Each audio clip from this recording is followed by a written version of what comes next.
Hi, everyone. Welcome back to the Parker Pod. Today I'm with Felix Nieves. Felix and I used to work at Crunch Fitness together. He is a personal trainer, a boxing coach, and a fitness influencer online.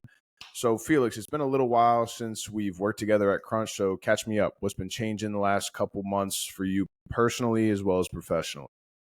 Yeah, man. Well, thanks for having me on, by the way. It's been a long journey. So since leaving the commercial coaching space, around that time, there was, I had to pretty much make a shift in my career because I had suffered an injury with my shoulder, my labrum tore, and that delayed a lot of army things that were going on at the time. So I was going to be going to Kuwait, and because that got delayed, and I ended up exiting the army at the time, it pretty much shifted my focus towards the clients I was currently working with, and there was actually a time where when I left Crunch originally, the plan wasn't to get back into personal training and whatnot, and coaching. But when you're good at what you do, it's kind of hard to say no to those people who they few clients of mine who, if it wasn't for them, like me noticing the changes that I've made in their life, and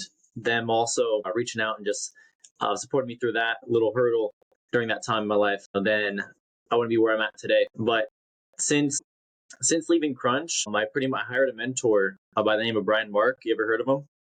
I've not, no, actually. So yeah, he's a really good fitness. He's a he's like a coach for personal trainers looking to scale online, and it's really helped with not just like my business, but also like what I thought was possible.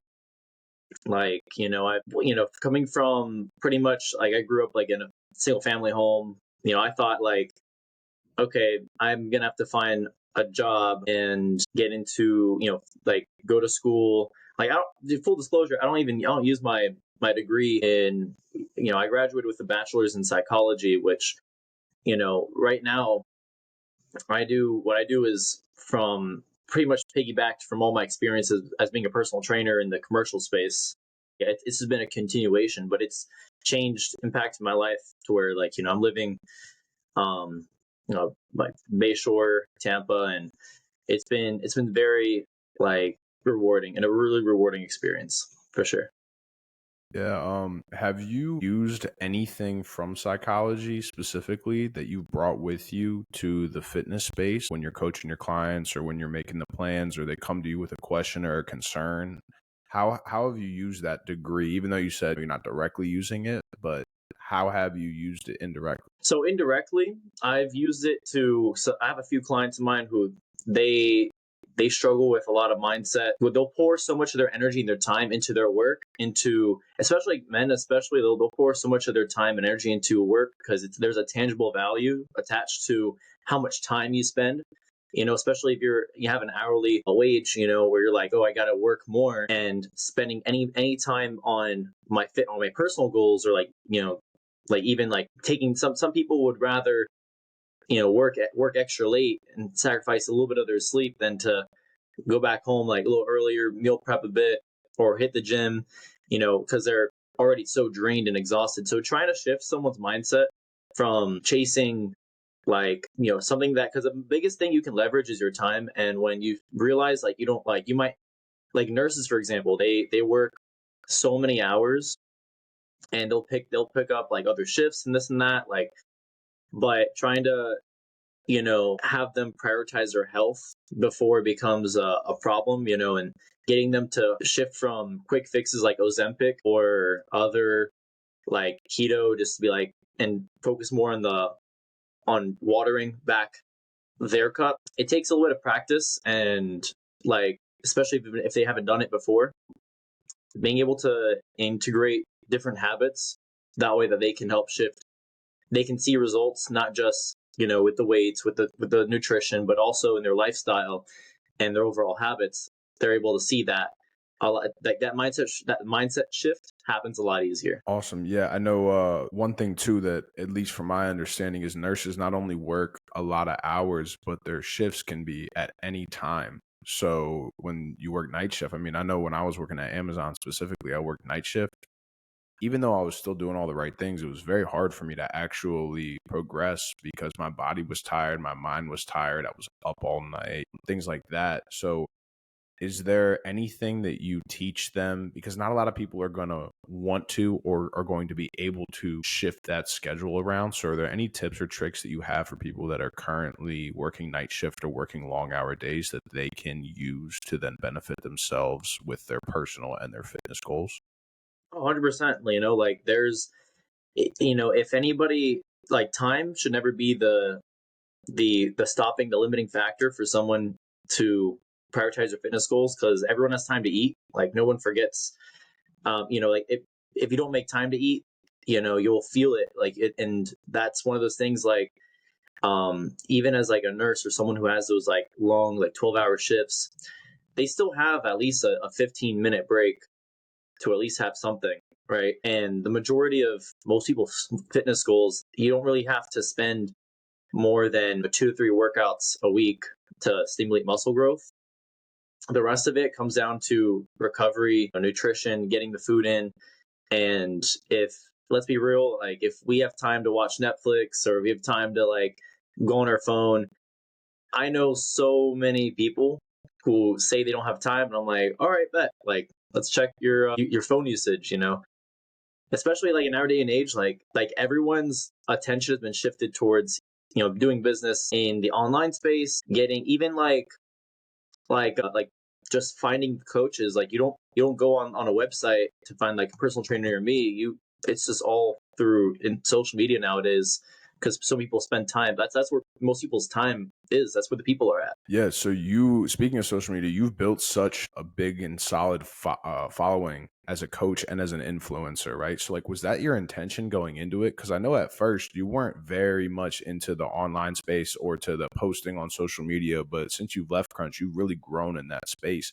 Was that always your intention to kind of focus more on that, or did that just come naturally with online coaching? You know, it wasn't my intention in the beginning, because I was trying to avoid being an influencer.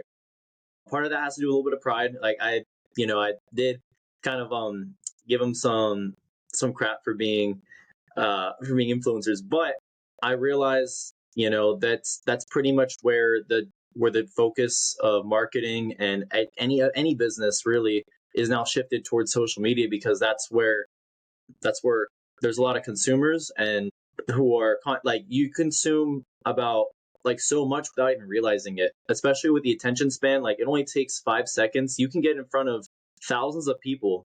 Like, like my page, I'm blessed to be able to say, like, I'm able to get in front of like hundreds of thousands of people with just a few second reels. And like, that's building a brand, because at the end of the day, whether you're a med spa, or like a lawyer, or a doctor, or even a coach, right? Like, people, they buy off of brands and trust. Like, they don't buy off of marketing and ads. Like, they don't buy off of like, okay, I'm gonna like go to this generic place to get a service.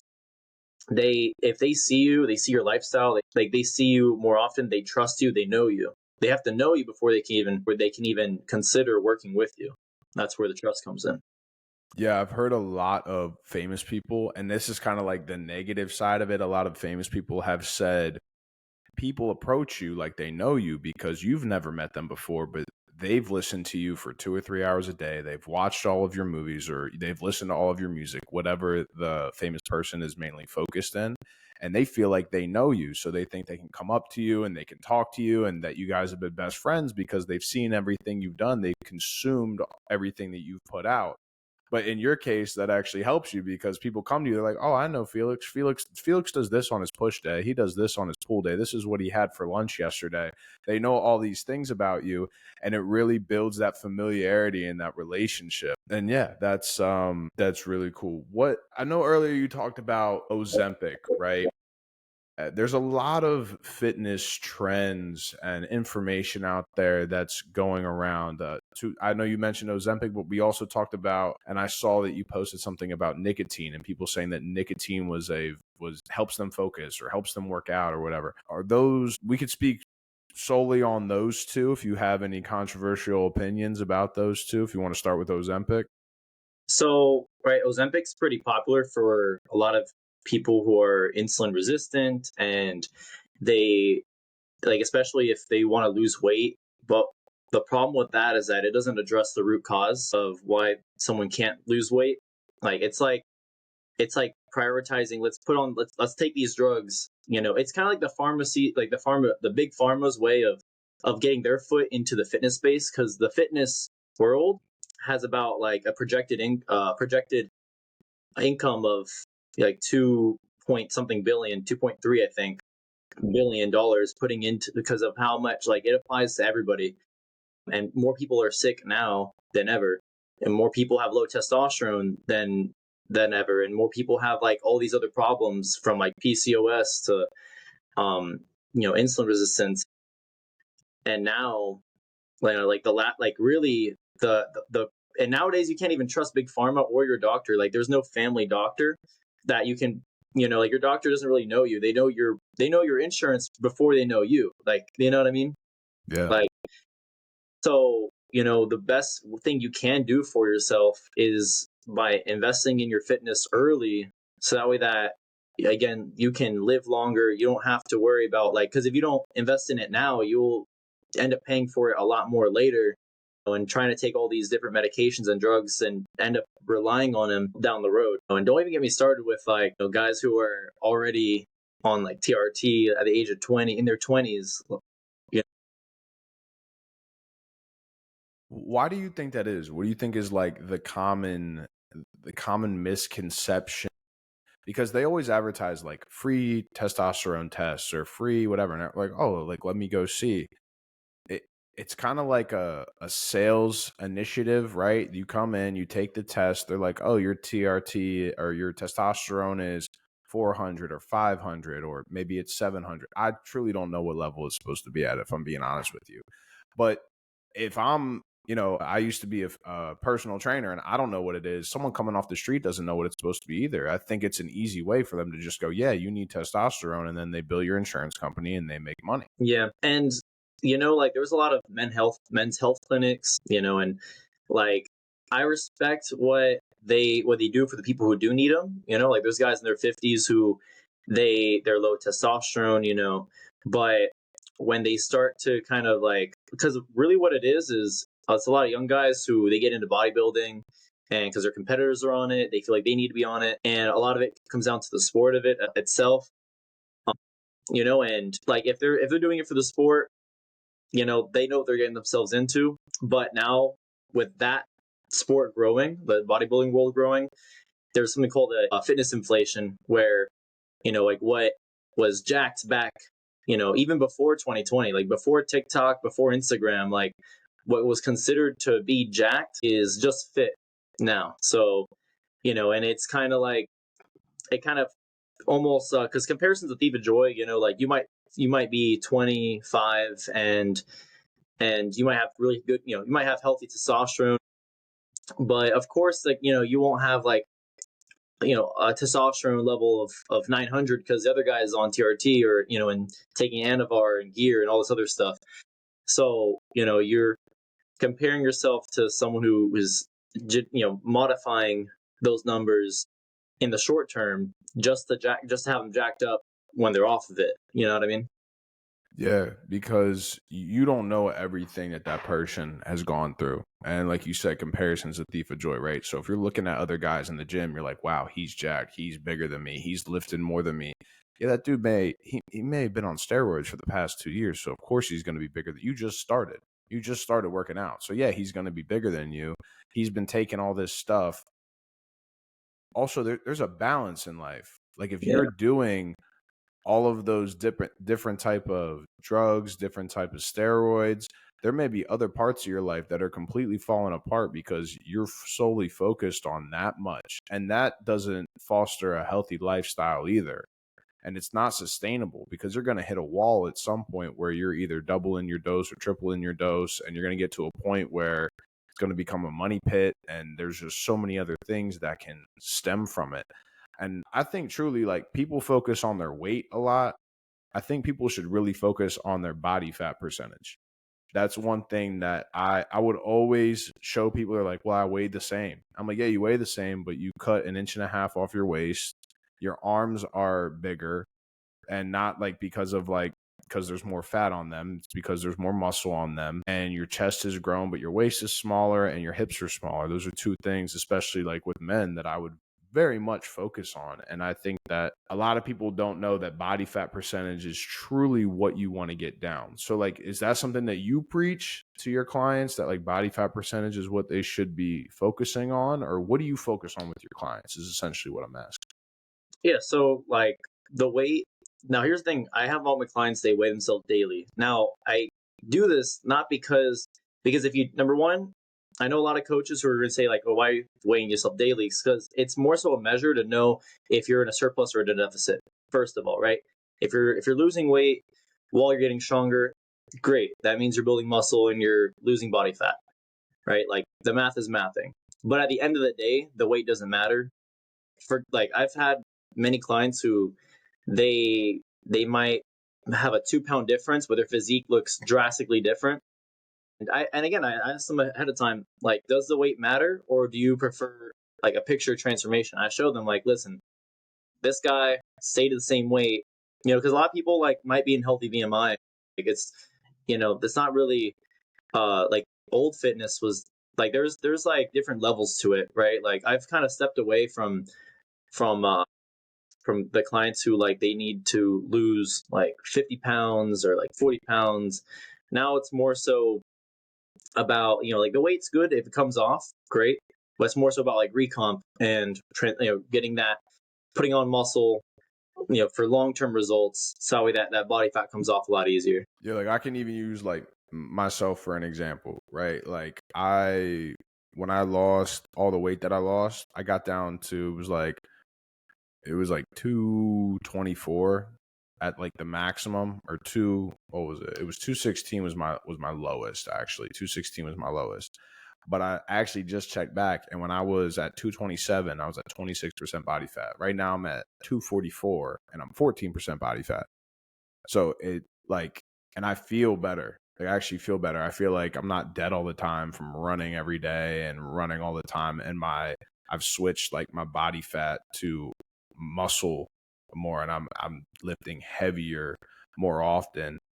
And I feel like a lot of people, like, they would be happier with 227 as opposed to 244, but I feel happier at 244 than I do at 227.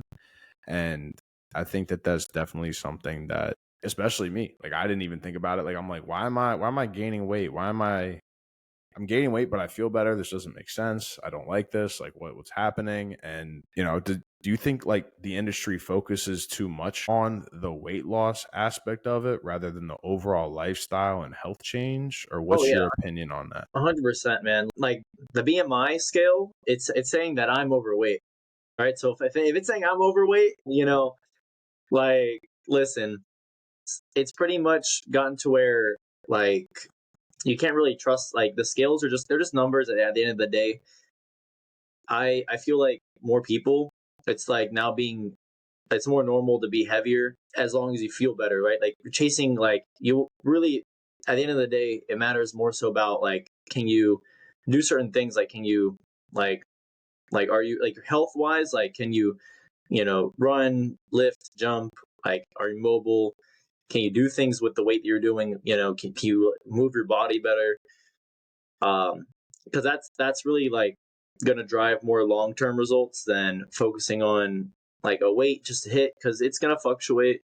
Like I've been 185, I've been 155, and for like competitions for like weight cutting is for jiu-jitsu and for MMA.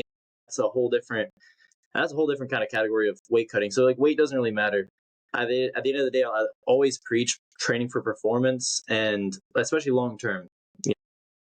That's going to keep you moving. Yeah. So do you approach your MMA and your boxing clients? Do you approach them differently than your just fitness clients, people that are just training? And if so, what do you mainly focus on with your boxing clients as opposed to your regular lifestyle clients?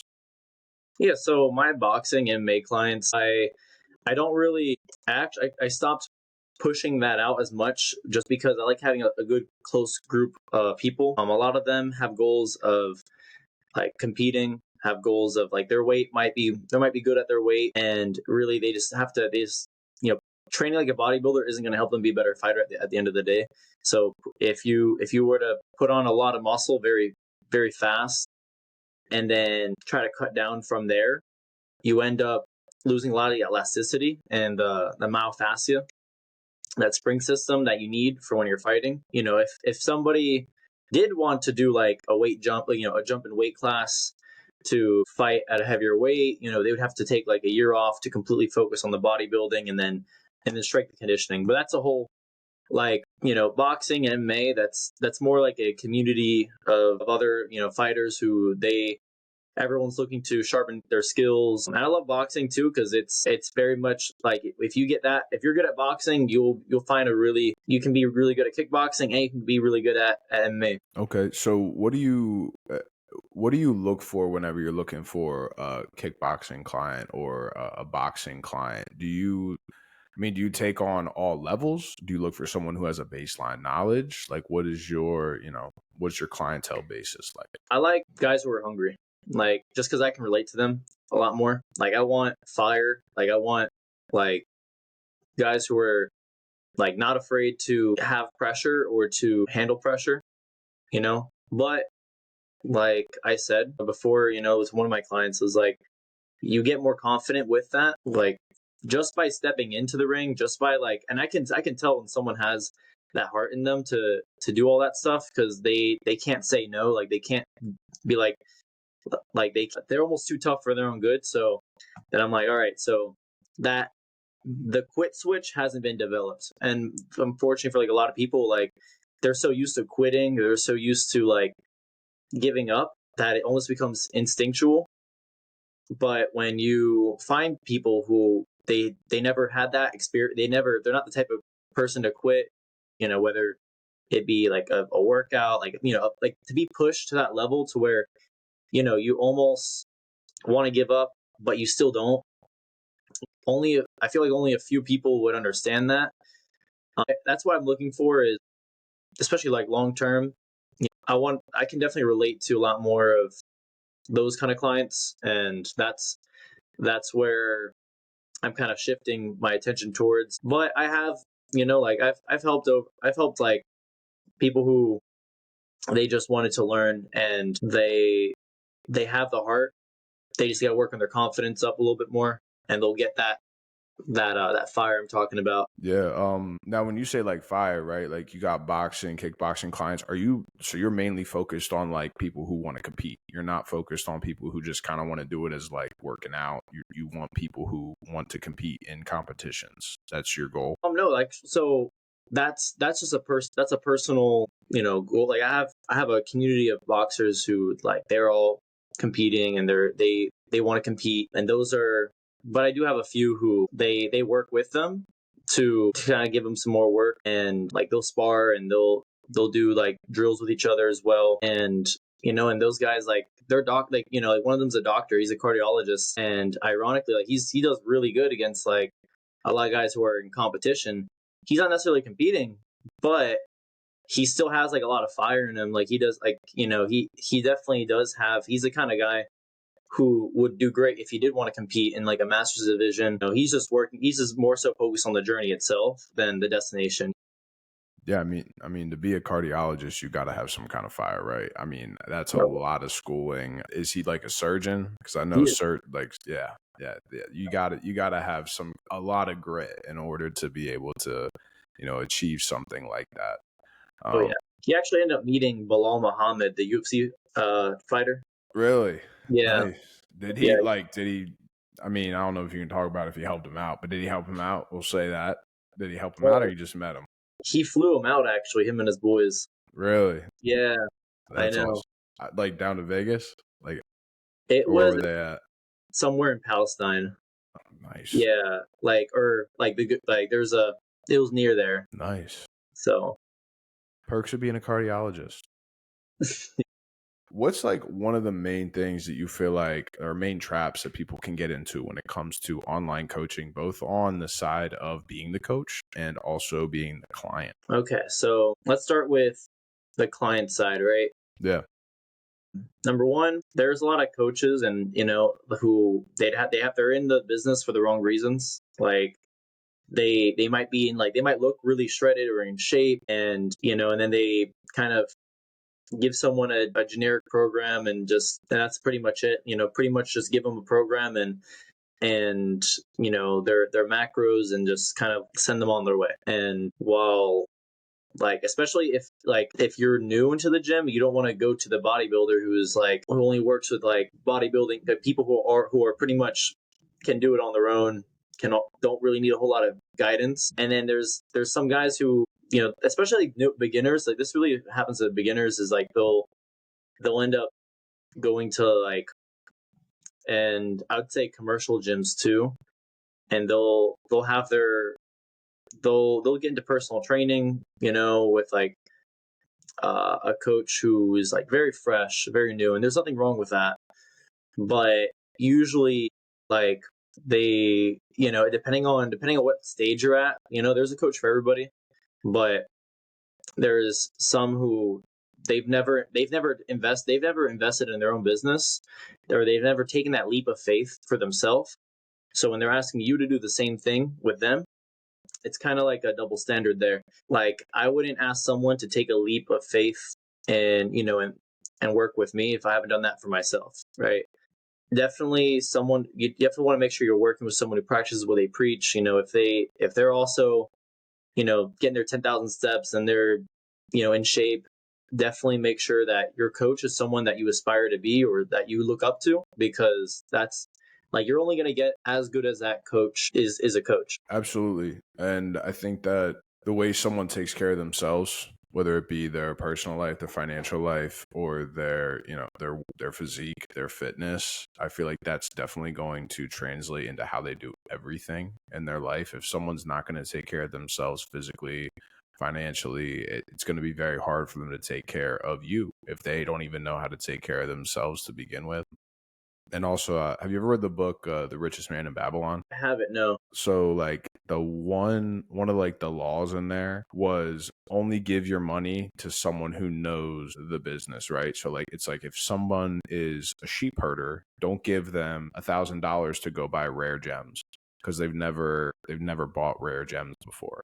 So to give someone a few $1,000s to help you with your fitness goals when they've never achieved their own fitness goals, it's like just basically giving your money away because what do they know?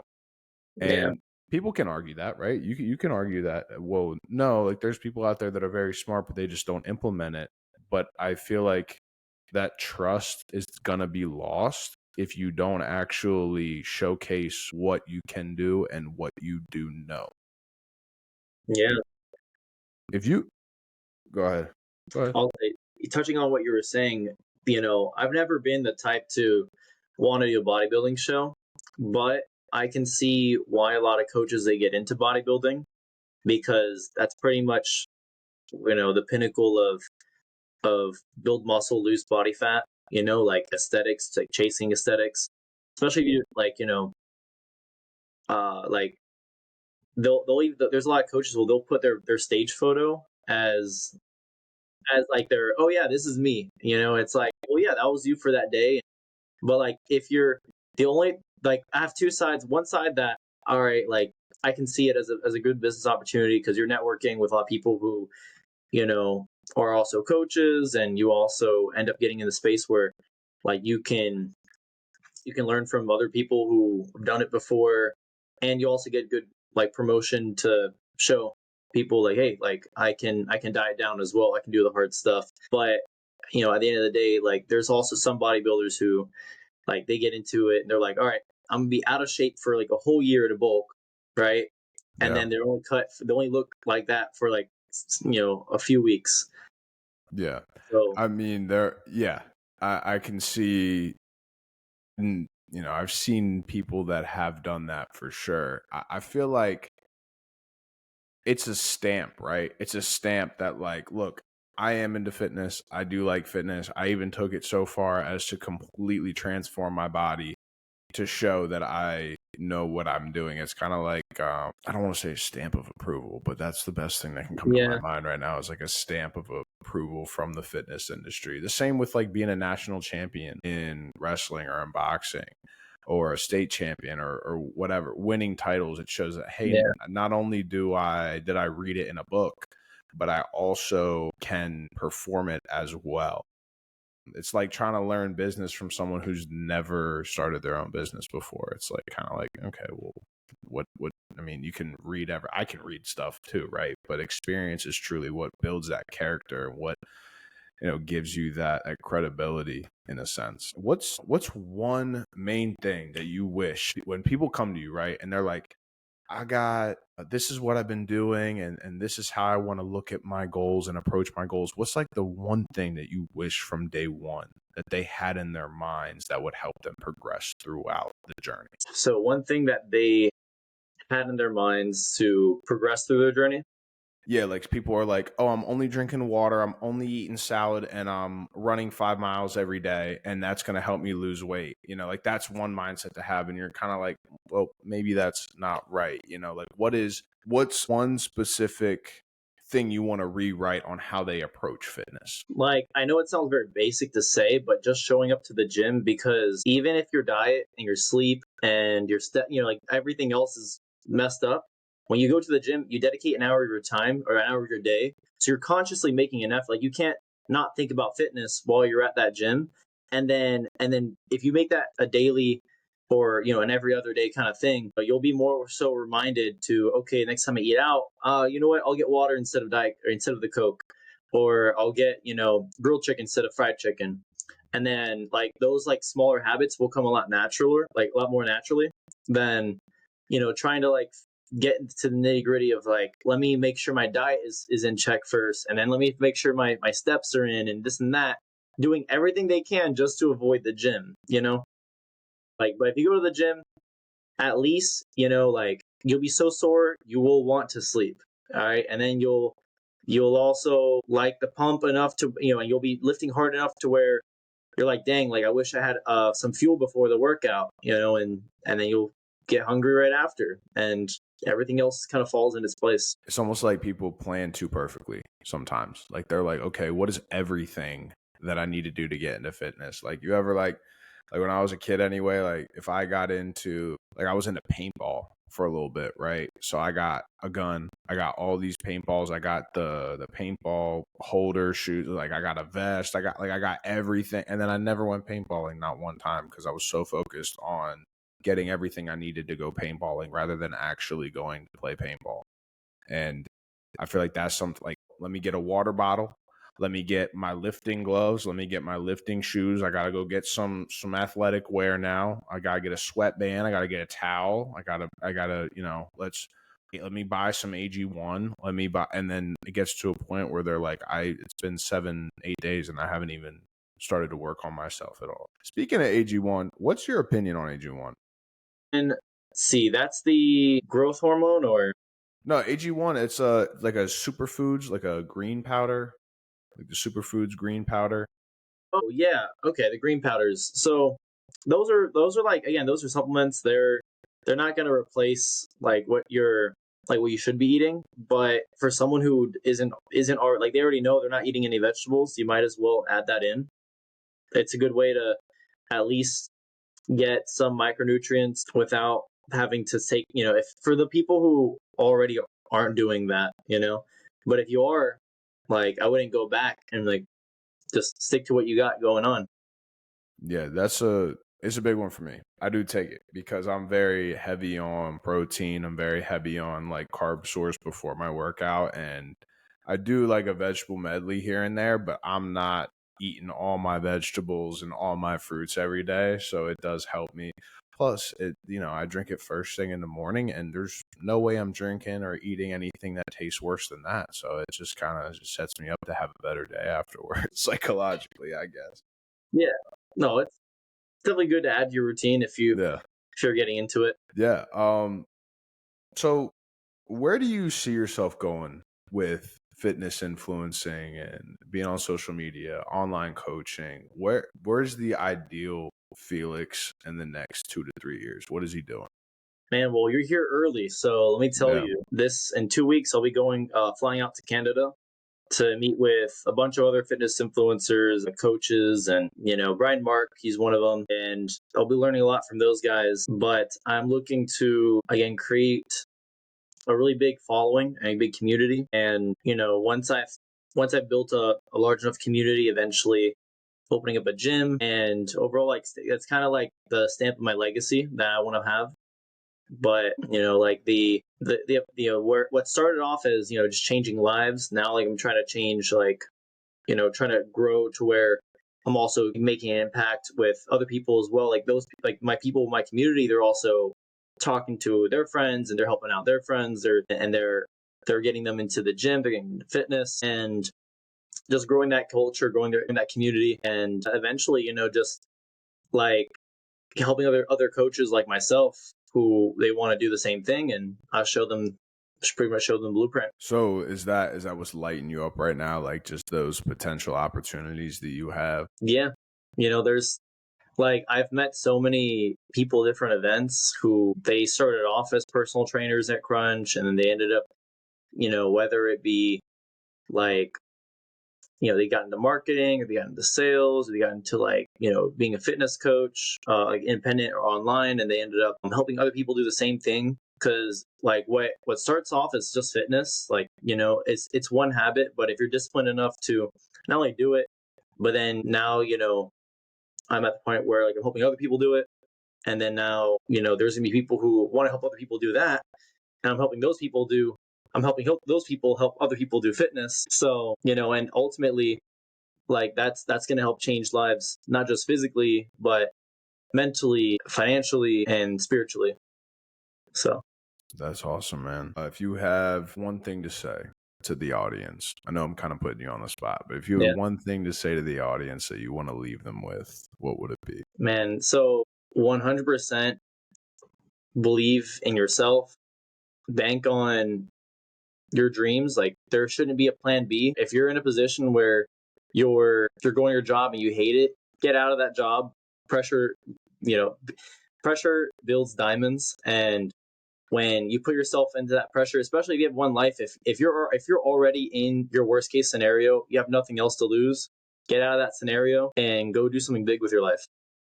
Awesome. Awesome. What is your Instagram again so people can drop you a follow?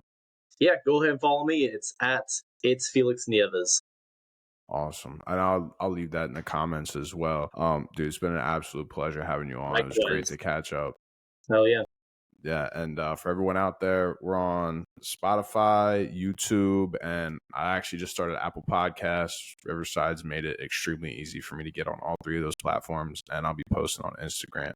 And for everyone that's out there listening, thank you for listening, and stay blessed.